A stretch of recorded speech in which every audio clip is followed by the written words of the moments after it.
ಸ್ನೇಹಿತರೆ, ಒಂದು ಕಂಪ್ನಿ ಒಳಗಡೆ ಡ್ರೈವರ್ ಎಂಟ್ರಿ ಆಗಿದ ತಕ್ಷಣ ಯಾವ ಥರ ಊಟ ಕೊಡ್ತಾರೆ ಅಂತ ನಿಮಗೆಲ್ಲ ವೀಡಿಯೋದಲ್ಲೇ ತೋರಿಸ್ತೀನಿ ಬನ್ನಿ. ಯಾಕೆಂದರೆ ವೀಡಿಯೋಗಳು ಮಾಡೋಂಗಿಲ್ಲ ಅಂತ ಜಾಗದಲ್ಲಿ ನಾನು ವೀಡಿಯೋ ಮಾಡ್ತಾ ಇದ್ದೀನಿ ಅಂದರೆ ಅದೆಲ್ಲ ಬರೀ ನಿಮಗೋಸ್ಕರನೇ. ನನ್ನ ಬೆನ್ನಿಂದ ಗಾಡಿ ಏನು ಬಂದಿದೆ ಅದರಲ್ಲಿ ಊಟ ಬಂದಿದೆ. ಊಟ ಬಂದು ಅದು ಬರೀ ಒಂದೇ ಥರದ್ದೇ ಬರುತ್ತೆ. ಅದು ಏನು ಊಟ ಬಂದೈತೆ ಅಂತ ನಿಮಗೆ ತೋರಿಸ್ತೀನಿ. ಎಲ್ಲ ಎತ್ಕೊಂಡೋಗಿ ಕಂಪ್ನಿ ಒಳಗಡೆ ಇಟ್ಕೊಂತಾರೆ. ಗಾಡಿ ನಂಬರ್ಗಳು ಕೇಳ್ಬಿಟ್ಟು ಊಟಗಳು ಕೊಡೋದು. ಅದು ಒಂದು ಗಾಡಿಗೆ ಒಂದೇ ಊಟ. ಅದು ಸೂಪರಾಗಿರುತ್ತೆ. ಊಟ ಯಾವ ಥರ ಇರುತ್ತೆ ಅಂದರೆ ಅದು ಆ ಥರ ಇರುತ್ತೆ. ಬನ್ನಿ ನಿಮಗೆ ತೋರಿಸ್ತೀನಿ.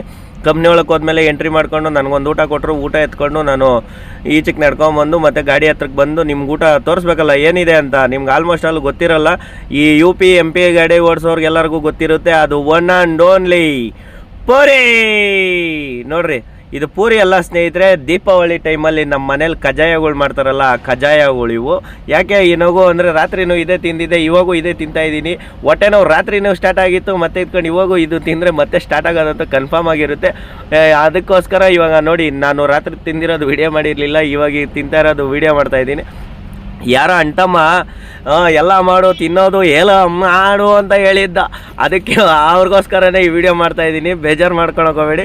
ಇಷ್ಟ ಆದರೆ ಲೈಕ್ ಮಾಡಿ, ಶೇರ್ ಮಾಡಿ, ಕಮೆಂಟ್ ಮಾಡಿ. ಮತ್ತೆ ಇದ್ಕೊಂಡು ಏನು ಅಂದರೆ ಸ್ನೇಹಿತರೆ, ಡ್ರೈವರ್ ಕಷ್ಟ ಡ್ರೈವರ್ಗೆ ಗೊತ್ತಾಗೋದು. ಅಂಥ ಡ್ರೈವರ್ಗಳು ಈ ವಿಡಿಯೋಗಳು ನೋಡಿ ಒಂದೊಂದು ಮೆಸೇಜ್ ಹಾಕ್ತಾರಲ್ಲ, ಆವಾಗ ಬೇಜಾರಾಗುತ್ತೆ. ಇನ್ನೊಂದು ಲೈಕು, ವ್ಯೂಸು, ಶೇರು ಅವಕ್ಕೆಲ್ಲ ಬೇಕಾಗಿರೋದು. ನಾವು ಎಂತೆಂಥ ಊಟಗಳು ತಿಂತೀವಿ, ಎಷ್ಟು ಕಷ್ಟ ಬೀಳ್ತೀವಿ ಅನ್ನೋದನ್ನ ತೋರ್ಸೋಕ್ಕೋಸ್ಕರ ಈ ವಿಡಿಯೋ ಮಾಡಿದ್ದು.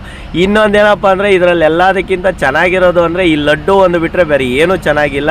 ನಿಜವಾಗ್ಲೂ ಸಿಕ್ಕಾಪಟ್ಟೆ ಕಷ್ಟ ಆಗುತ್ತೆ. ಸಿಲಿಂಡ್ರೆಲ್ಲ ಅಲೋ ಇಲ್ಲ. ನಾನು ಬರೀ 2 ಪೂರಿ ತಿಂದ್ಬಿಟ್ಟು ಎತ್ಕೊಂಡೋಗಿ ಬಿಸಾಕೋಕೆ ಹೋದೆ. ಯಾಕೆಂದರೆ ಇಲ್ಲಿ ಕಂಪ್ನಿ ರೂಲ್ಸ್ಗಳು ಒಂದೊಂದು ಥರ ಇರ್ತವೆ. ಈ ವಿಡಿಯೋ ಇಷ್ಟ ಆಗಿದ್ರೆ ಲೈಕ್ ಮಾಡಿ, ಶೇರ್ ಮಾಡಿ, ಕಮೆಂಟ್ ಮಾಡಿ.